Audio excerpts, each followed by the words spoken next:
San Pedro TV presenta modelo alternativo para la producción lechera y ganadera en general, por un camino amigable con el medio ambiente y con los animales. Con el médico veterinario Alfonso Fernández descubre las últimas técnicas y prácticas sostenibles que cambiarán la forma en la que concebimos la ganadería.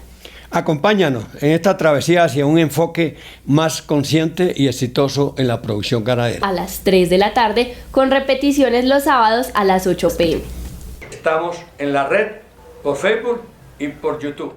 Alibardo, Andrés y a todas las personas que hacen que se pueda realizar este programa. Hoy me voy a referir a un amigo que me encontré con él hace unos 20 años, 24 años. Mi encuentro con él fue de pronto a raíz de una gran necesidad que tenía, porque ya para esa época del 2000 yo llevaba 20 años como médico veterinario, médico clínico en el norte de Antioquia. Ocurre un milagro, y es que un ganadero se le ocurre la famosa idea y la gran idea de decirme: Otto Fernández, necesito que usted me maneje la finca. Eso para mí fue el eslabón que estaba buscando hacía rato. Yo ya tenía en mente que me iba a dedicar a hacerle la comida a las vacas. ¿Por qué?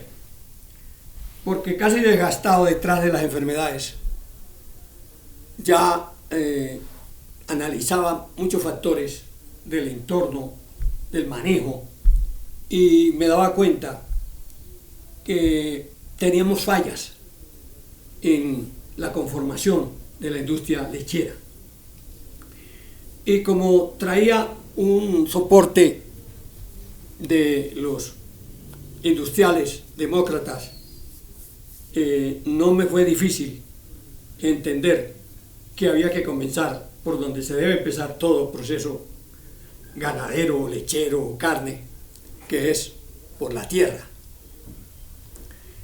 En ese momento tengo la curiosidad de invitar a un hermano agrónomo y me lo traigo de mi tierra, el Copey Cesar, y me acompaña durante 1 año y medio por aquí en el norte de Antioquia. La principal inquietud que les puse fue que iba a comenzar a desarrollar el proceso de manejo de datos desde la tierra, y que su asesoría me servía.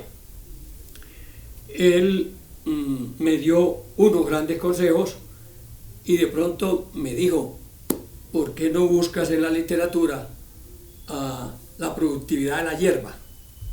Es un libro de un francés. Y yo me meto a buscar a Andrés Guassá. Y oh sorpresa, empiezo y entiendo un poco la vida de él, cómo sus orígenes son parecidos a uno, porque el abuelo tenía una finca de 130 hectáreas en Francia, la mamá era campesina y el papá era un notario.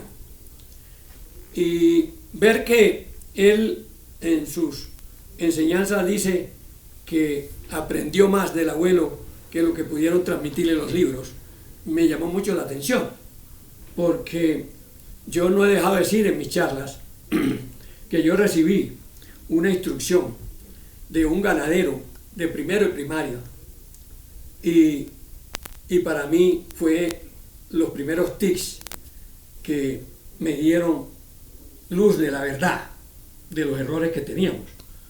Una era que los pastos no se deben dejar echar. Vaya usted a creer que cuando un pasto está hecho o cuando es el punto de madurez del pasto. Y la vaca te lo va a decir. De pronto, en forma empírica, ese ganadero estaba diciendo lo mismo que estaba diciendo Andrés Guasá, pero él con su sabiduría, con sus vacas, ve el cambio en el comportamiento, en los volúmenes de pasto que comen sus vacas y cómo empiezan a mejorar su condición corporal. Entonces él se enamora, y me estoy refiriendo a mi padre, de esas vacas bonitas, llenas, que aunque estaban recién paridas, no se le veía perder peso. Y él decía que a él no le gustaba ver vaca flaca. Entonces, la clave de él fue, no dejas echar mucho los pastos. Él se bajó de 60 días, 45, a un mes, a 25, dependiendo de las épocas del año, y comienza y dice, los suelos no se deben destapar. Entonces, ahí me enseña que hay un concepto agroecológico involucrado, porque usted destapar un suelo es dañarle la microbiota, la microfauna al suelo. Entonces tenía un gran valor este par de observaciones que me hizo. Luego, cuando estoy acá ya en el norte, posicionándome en la finca de Juan Guillermo Posada, entonces traigo a mi hermano y le digo, colabórame con estos pastos, con estos grillos, con estos insectos, y me empieza a educar sobre cómo el hombre fue el que volvió los insectos plaga. Eso ya lo conté en otro video, entonces no me voy a ampliar con eso. Cuando me encuentro a Andrés Guasá, veo que sus libros muestran las 4 leyes del manejo de las praderas, la ocupación, el descanso, la producción. Entonces ya entiendo un poco de que hay que hacer un buen manejo de las praderas, pero me interesa más el pensamiento filosófico o científico del hombre, porque entendí que era un científico francés que era muy observador. Creo que es una de las grandes cualidades que todos los que salimos un poco adelante debemos de tener, porque con una observación a tiempo usted puede darse cuenta, sin mucho rodeo, que la situación no está bien. Con solo ver el estado corporal, por ejemplo, de los hatos, usted se da cuenta que algo está mal. Ahí es donde entra usted a hacer los estudios. Entonces el tipo fue un gran observador y sobre todo se dedicó a los elementos primarios que constituyen la nutrición, el alimento, la alimentación. Él dice que, y propone para la medicina, primero se refiere a la agricultura y dice que hay 2 tipos de ciencia agraria o ciencia para la agricultura. Habla de la agronomía y del empirismo campesino. Y él dice que todos los campesinos del mundo han desarrollado sus modelos productivos agrícolas y que han sido tan eficientes que, aunque no perfectos, ni bonitos, ni muy ilustrados, han soportado la inclemencia de los tiempos y del mismo hombre. Y es así como vemos hoy, como la FAO se desespera por buscar modelos alternativos a nivel de por los núcleos que quedan de nuestras etnias indígenas. Entonces, él no estaba muy errado en lo que estaba observando y decía, y le propuso a la ciencia agronómica, decía que para esa época apenas estaba empezando la agronomía y que ellos eran los responsables del ser vivo más grande, que era el planeta Tierra, y que algunos teóricos habían causado mucho daño a nivel de la práctica, porque llevaron unos conocimientos teóricos, pero que no tenían la práctica. Y le sugiere a los agrónomos que por favor, ¿por qué no empezaban por los trabajos empíricos hechos por los campesinos y le daban legitimidad científica? Y luego de obtener eso, es como empezar en el campo, ir a la literatura y luego volver al campo nuevamente. Entonces su propuesta, yo creo que fueron muy pocos o fueron muchos los que hicieron caso omiso a esta propuesta. Y digo esto porque lo que me toca vivir a mí, desde el punto de vista agronómico, que me toca vivir cuando Andrés Guasá, en la década del 60, el hombre nace en el 1903, entonces ya el hombre hace sus estudios en el pueblo, se gradúa en una escuela de secundaria, digamos, de físico-químico, y luego se va a las fuerzas aéreas o navales de su país y se gradúa como alfér. Luego ya en 1960, ya de 40 años, 43 años, se casa. Y es así como se va a administrar la finca de su abuelo. Y allí empieza a observar y a darse cuenta y a adquirir unos compromisos con su zona, porque encuentra un gran conflicto con la alimentación y con la producción de la leche, y crea una cooperativa lechera. Me pareció simpático que el hombre se enamorara tanto de las vacas de leche, y él dice que el respeto por la vida de las vacas y del hombre fue su mayor debilidad. Entonces a él en un tiempo lo llamaron el apóstol de la humanidad, porque fue el que escribió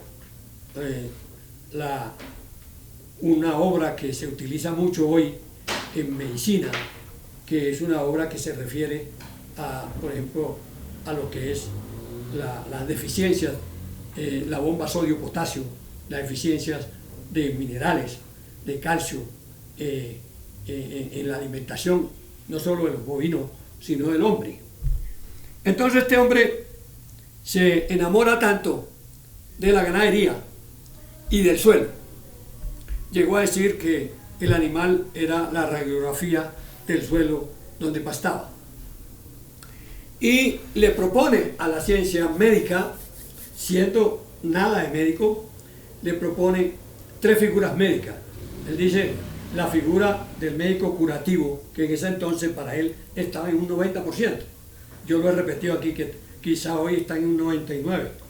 Y le propone el médico preventivo, que no pasó de ser las vacunas, y le propone el médico protector. ¿Por qué lo llama protector?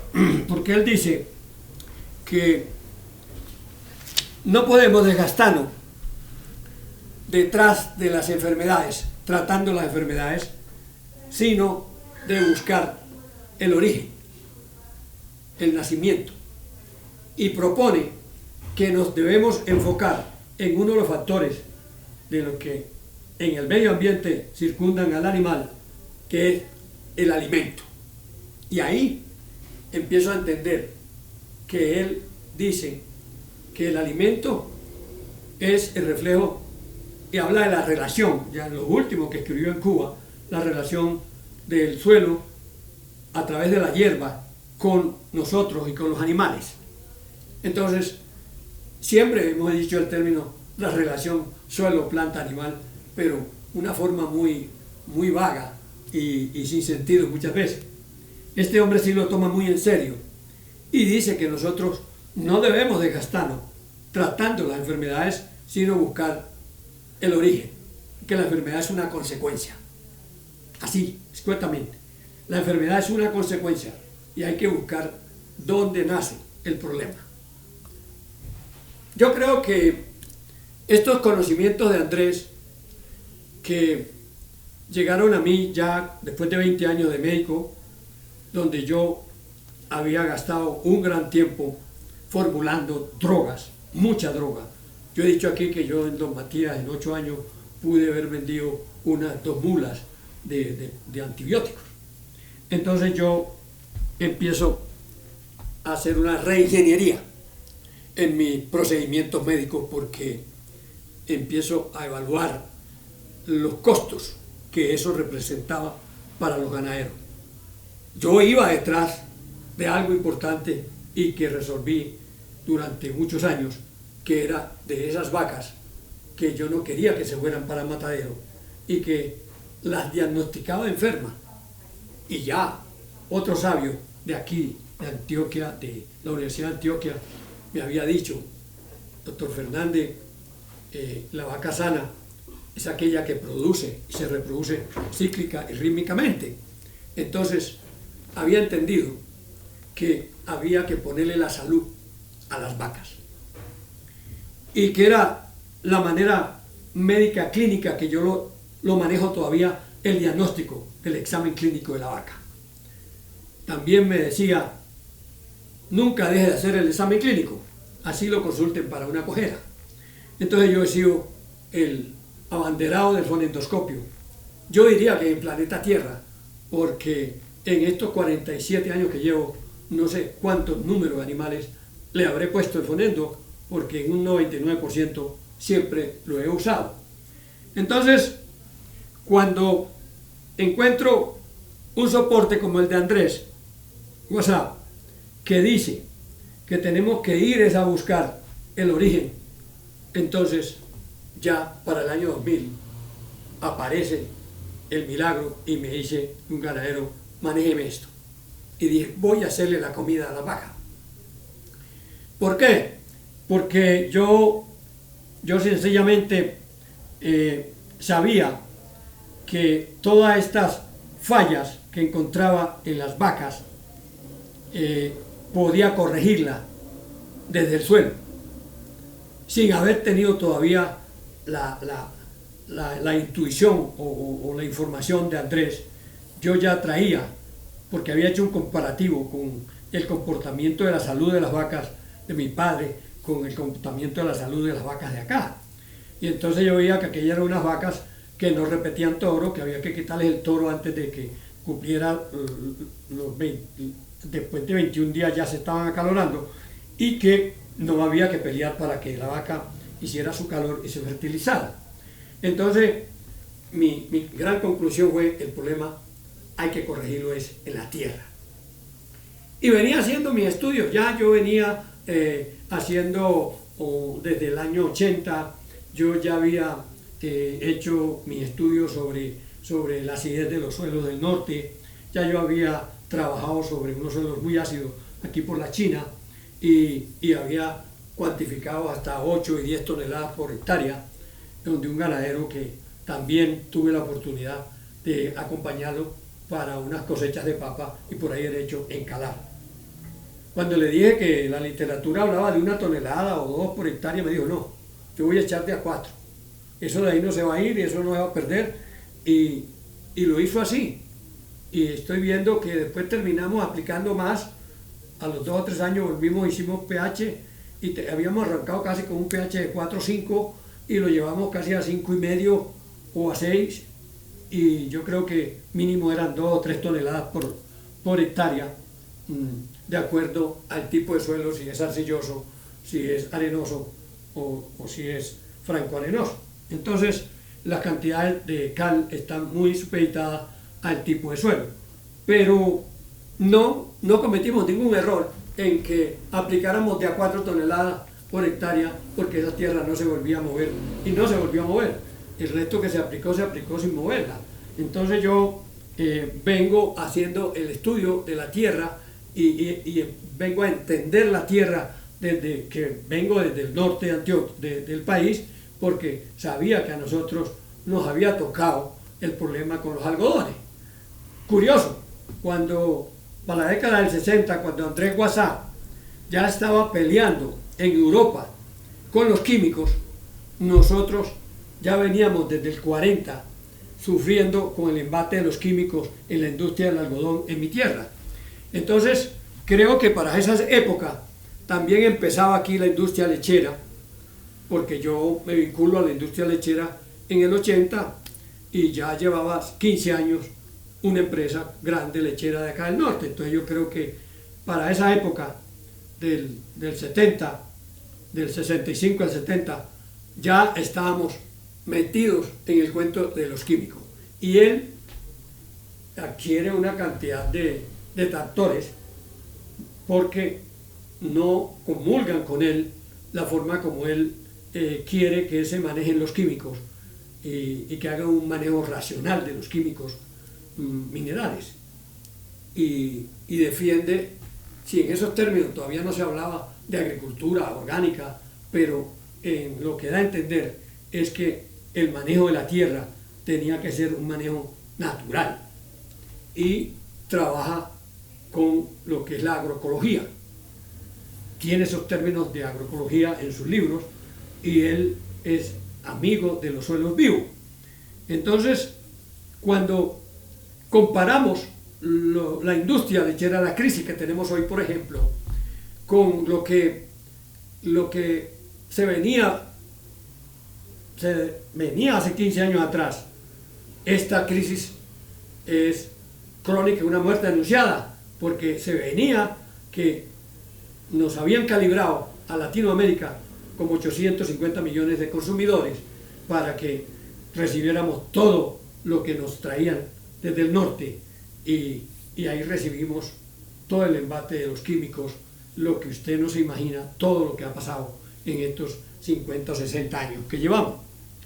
Hoy creo y quiero proponerle a la academia nuestra, ¿por qué no se hace un replanteamiento sobre nuestra industria lechera? ¿Por qué nadie de la academia habla de que estamos en un modelo que no es sostenible? ¿Por qué nadie se involucra en eso?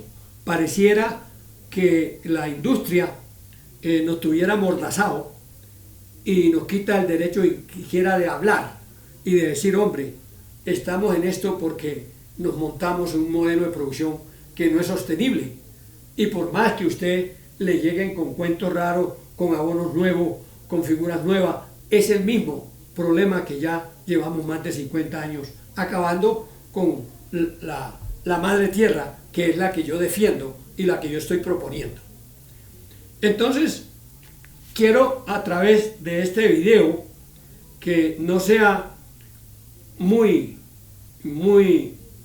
tomado a la ligera, sino que los sectores del conocimiento y de la academia y a mis colegas, invitarlos a que nos reunamos, a que compartamos opiniones. ¿Por qué no tenemos un grupo de médicos veterinarios asistentes del norte? Yo diría, hombre, qué bueno fuera que en todo el norte pudiéramos reunirnos los médicos veterinarios que atendemos al norte hace más de 40 años y expresáramos nuestra opinión sobre lo que ha pasado, sobre lo que viene y qué podemos aportar. Porque es que pareciera que todo depende del exterior. Todo me lo va a resolver el de afuera. Me tienen que mejorar el problema de las exportaciones, ojo con eso, ojo con el lactosuero, ojo con esta cosa, esta otra. Y digo, hombre, hay unos tratados de libre comercio. ¿Usted sabe cuántos productos exporta Colombia para los Estados Unidos? ¿Y cómo voy yo a llegar de una vez a cortar unas relaciones comerciales con los Estados Unidos si el daño que le voy a causar al sector agropecuario puede ser mucho mayor de lo que está ocurriendo hoy con el sector lechero? Porque es que el sector agropecuario no es solo leche. Desafortunadamente, y sí lo digo, no ha habido un acompañamiento por parte de la academia de educar al hombre del campo hacia la industria lechera. Mire, el modelo natural que nos entregó el Señor tiene una ventaja suprema sobre lo que estamos haciendo hoy. Primero porque es un suelo vivo, igual como lo maneja Nueva Zelanda, por ejemplo. Un suelo vivo, donde contemplamos la riqueza de los seres vivos que tenemos en la finca, llámese lombrices de tierra. ¿Cuándo le hemos llevado comida a las lombrices? Jamás. Les llevamos veneno. Y entonces yo digo, hombre, ¿por qué en un pueblo como este, donde somos tan respetuosos del Señor y creyentes, no creemos en el modelo que nos entregó? nos entregó una tierra que dijo, ojalá la volviera un gran paraíso. Y resulta que no fue así. Lo hemos puesto casi que un gran desierto y estamos a unos 30 o 50 años de que demos el traste con el planeta Tierra. Entonces yo digo, hombre, qué malo es que alguien, porque es que de pronto habemos 1, 2 o 3 defensores de la naturaleza y ojalá gente que tenga conceptos parecidos al mío nos pudiéramos comunicar. Yo siempre doy mis teléfonos, el 312-282-1820, 312-282-1820, y doy mis teléfonos ¿para qué? Para que el que le interese un poquito los conceptos de medicina, los conceptos de agronomía, los conceptos de suelo vivo, qué son las micorrizas, para qué sirven, cómo las incorporamos, cómo logramos rebajar hasta en un 50, un 70% los químicos como el nitrógeno, que ya lo hice, ya lo logré. Entonces, digo, hombre, aquí pareciera que a nadie le interesa el bienestar del hombre del campo, y no sé si es que a mucho les estorba decir que son de estirpe campesina y que nacimos en una cuna campesina, lo que a mí me enorgullece, a otros les parece rebajarse. Aquí todo es la punta de la tecnología, y decir que usted viene de un estrato bajo es pecado. No, señor, yo digo, hombre, gracias al Señor nací en una tierra limpia, sana, una tierra que me daba la comida sin agredirla, sin matarle sus huéspedes, que es lo que hemos hecho. Queremos matar todo lo que se mueva y envenenar todo, y nos hemos estado envenenando nosotros mismos. Mire, Andrés Guasá decía que él iba a luchar por la calidad de la leche porque le daba miedo que esa leche contaminada con químicos podía ser muy dañina para el hombre. Mire, desde entonces, cuando aparece un hombre hablando a favor de la humanidad. Y fue tan importante su época que sus tratados, sus libros, están traducidos a más de 18 idiomas. Qué maluquera, ¿no? A 18 idiomas. Y en su época era la punta en la industria agrícola, era el último grito, lo que él propuso. Y por eso se va a dictar conferencia a más de 10 o 15 países en Europa, y honoris causa le dan 2 o 3, le dan uno en Rusia, le dan otro en Alemania, y el hombre empieza a dictar conferencias por toda Europa. Y de pronto un estudioso latino de una isla pequeña de nuestras tierras de aquí de Centroamérica lo invita a su país, lo invita Fidel Castro. Fidel Castro leía y estaba muy enterado de lo que estaba ocurriendo en Europa con el boom de Andrés Guasá, y lo invita a Cuba.